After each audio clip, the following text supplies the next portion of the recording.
तो महफिल करता हूँ आप सबका अपनी एक नई वीडियो में। तो आज की इस वीडियो में मैं आप लोग को बताने वाला हूँ details with the break down of the episode. ये मैंने कुछ नया चीज शुरू किया है, तो वीडियो को शुरू करने से पहले प्लीज हमें कमेंट करके बताइए कि क्या आप लोगों ने ये एपिसोड देखा है कि नहीं। अगर देखा है तो आपको पसंद आया कि नहीं आया, तो प्लीज हमारी वीडियो को लाइक कर दीजिए, चैनल को सब्सक्राइब कर दीजिए। विदाउट एनी टाइम वेस्ट हम इस वीडियो को शुरू करते हैं। Detail number 1। तो होमलैंडर फायर क्रैकर को बोलता है कि एक एंजल ने उसको दर्शन दिया और उसे मसीहा डिक्लेयर कर दिया, जिसे होमलैंडर गॉड में बिलीव नहीं करता। और फायर क्रैकर ये जानती है कि वो मतलब दिमाग से पागल हो गया है, लेकिन वो इमीडिएटली कैलकुलेशंस करती है क्योंकि एक लिविंग गॉड का पीआर हैंडल करना उसके करियर के लिए बहुत इंपॉर्टेंट है। Detail number 2। पिछले एपिसोड में फायर क्रैकर और सोल्जर बॉय का हुकअप हुआ था और इस लेटो को पता चलेगा कि इन लोगों का अफेयर है, तो वो बुरा तो मान ही लेगा, लेकिन ऐसा तो कुछ होता ही नहीं है। फायर क्रैकर की बॉडी से जैसे उसको स्मेल आती है तो उस चीज को इग्नोर कर देता है, विच अगर यहाँ पे स्ट्रॉन्ग फ्रंट होती तो यहाँ पे कुछ ना कुछ गड़बड़ हो जाती है। Detail number 3। बुचर और रायन के बीच का dialogue the Empire Strike back के अराउंड रिवॉल्व करता है, पर यहाँ पे गौर करने वाली बात यह है कि बुचर खुद को वाइस मेंटोर बता रहा है, वो अपने को फादर की तरह शो नहीं कर रहा। तो यहाँ पे एक चीज क्लियर है कि बुचर रायन को एक वेपन की तरह यूज कर रहा है, ना तो एक ट्रॉमेटाइज बच्चे की तरह। होमलैंडर ने जाहिर सी बात है उसके साथ फिजिकल वायलेंस किया है, तो मेंटली डिस्टर्ब तो हो ही गया होगा, क्योंकि जाहिर सी बात है बाप से इतना बुरा पिटा जो है। और साइकोलॉजिकल मैनिपुलेशन वो बुचर कर रहा है। Detail number 4। फ्रेंच बताता है कि एयरपोर्न सूप वायरस बनाने में काफी वीक्स लग जाएंगे, तो प्रेन डायरेक्ट होता है वीवन की तरफ। वीवन ओरिजिनल कंपाउंड वीक है, जैसे कि हम सबको पता है, अनस्टेबल और नाजी ने बनाया था। अब वीवन जो सूप है वो इमॉर्टल बन जाएगा, उसका कुछ नहीं हो सकता, जो वायरस फैला देंगे। और बुचर को कहता भी है कि अगर तुम भी ले लेना। और उसमें बुचर का जो लुक होता है वो काफी अजीब सा होता है। तो बुचर की सोच ये है कि कोई भी सूप नहीं बचना चाहिए, वो सभी सूप्स के साथ साथ खुद को भी खत्म करना चाहता है। Detail number 5। इस बीच वॉट टावर में सिस्टर से सोल्जर बॉय को पकड़ के एक साइकोलॉजिकल गेम खेल रही है। वो सोल्जर बॉय को बताती है कि होमलैंडर ने स्टेन हेडकर से वी1 की पॉसिबल लोकेशन ले लिया है, और उसे वी1 मिल गया तो वो इमॉर्टल बन जाएगा, बिल्कुल तुम्हारी तरह। और यहाँ पे क्लियरली से सबको एक दूसरे के खिलाफ लड़वाना चाहती है।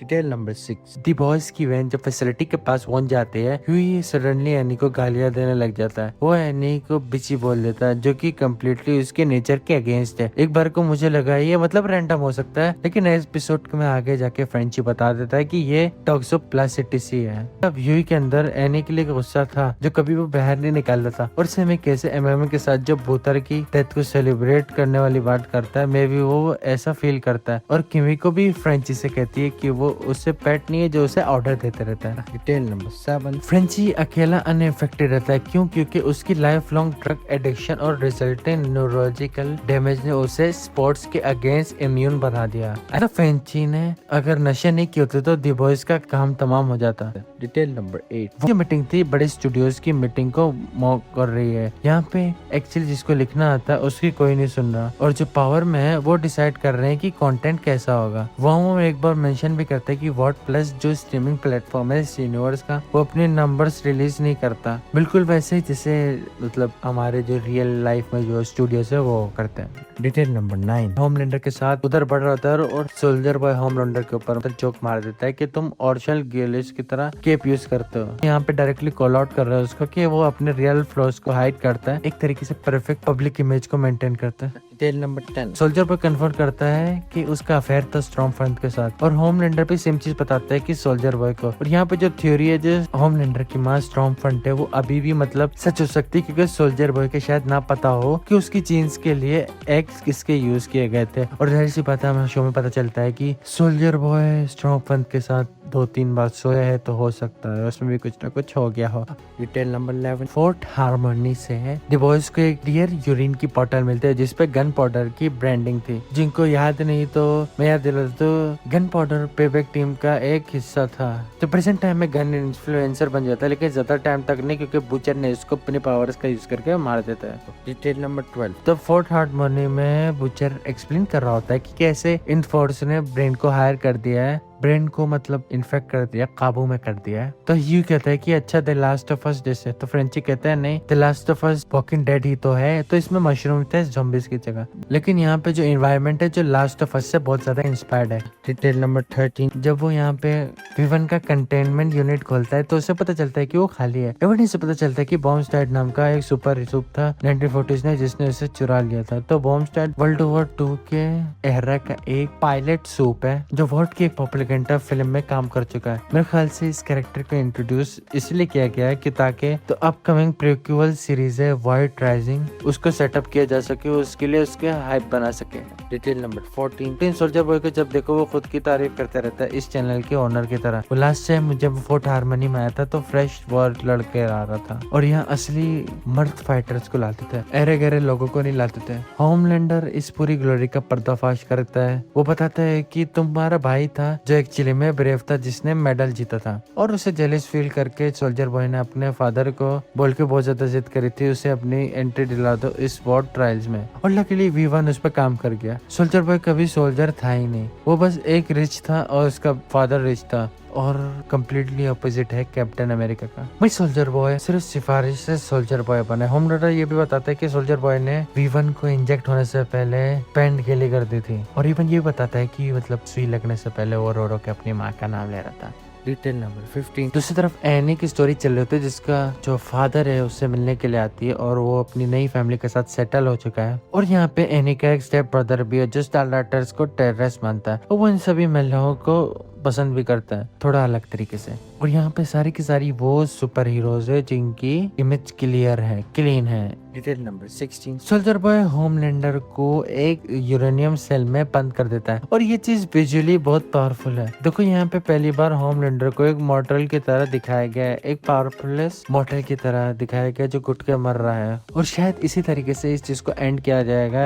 ये एक तरीके से हिंट भी हो सकता है। और यहाँ पे जेन्युइनली होमलैंडर को डर भी लगता है, यूरेनियम उसके सेल्स को डिस्ट्रॉय करने लगते हैं। बुचर भी आता है और वो होमलैंडर का मजाक उड़ाता है, 4 बातें भी सुनाता है, और तब होमलैंडर बुचर से कहता है कि तुम सबके सब नॉन बिलीवर्स को मैं खत्म कर दूंगा। तो यहाँ से होमलैंडर का जो कैरेक्टर है कम्प्लीटली चेंज हो चुका है। वो टेररिस्ट वर्ड यूज नहीं कर रहा बल्कि नॉन बिलीवर वर्ड यूज करता है। वो सिख रिलीजियस एंगल दे रहा है जहाँ पे वो गॉड है और एक ही रिलीजन चला रहा है और सबको उसे फॉलो करना होगा, जो नहीं करेगा उसे वो मार देगा। जबकि पहले बस वो होमलैंडर बस इस स्टारलाइटर्स तक बात थी, अब बात धर्म पे आ चुकी है। डिटेल नंबर 17, फ्रेंची और सोल्जर बॉय को फोर्ट थाने में एक ऐसा इंसान मिल जाता है जो लिटरली वॉल में फ्यूज्ड है बायोलॉजिकल वाइन्स के साथ। क्विन नाम का साइंटिस्ट और सोल्जर बॉय उसे पहचान लेता है और वो उसे नफरत करता है। 1940s के एक्सपेरिमेंट की यादें उसके पास हैं और सोल्जर बॉय बिना सोचे उसे रेडियो एक्टिव फ्लैश से उड़ा देता है, और इसमें जाहिर सी बात है फ्रेंची का भी हाथ होता है, वो उसको उकसाता है उसको उड़ाने में। ये एपिसोड का single confirm on screen death है जो विच इज वियर्ड। इस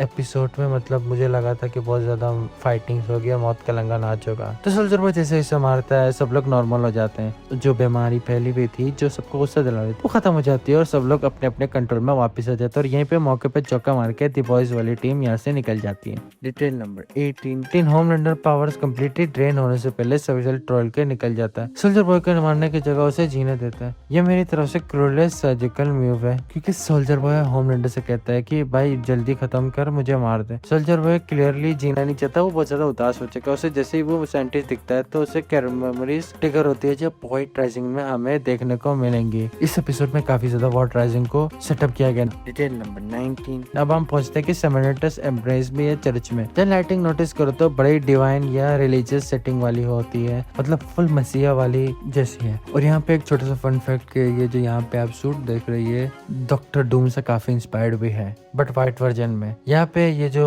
है जो इनका फादर है वो उसके सामने होमलैंडर को एज अ गॉड और मसीहा जो भी आपको कहना है वो प्रेजेंट करते हैं। और यहाँ पे शो ने सिंबलाइज कर दिया कि होमलैंडर जीसस को रिप्लेस कर चुका है और लोग इसे सपोर्ट भी कर रहे होते हैं और लोग इसको गॉड मानने लग जाते हैं। और इस चीज से शो के एंड में मतलब होमलैंडर की पावर चले जाना वो ज्यादा मतलब एक मजे का भी सीन होगा। तो आज की इस वीडियो के लिए इतना ही। आप लोग वीडियो पसंद आएगी प्लीज मेरे वीडियो को लाइक कर दीजिए, चैनल को सब्सक्राइब कर दीजिए, हमें कमेंट करके बताइए कि आप लोग इसके फर्दर एपिसोड्स के लिए कितने एक्साइटेड हैं। तो मैं मिलता हूँ आपसे अपनी अगली वीडियो में। बाय।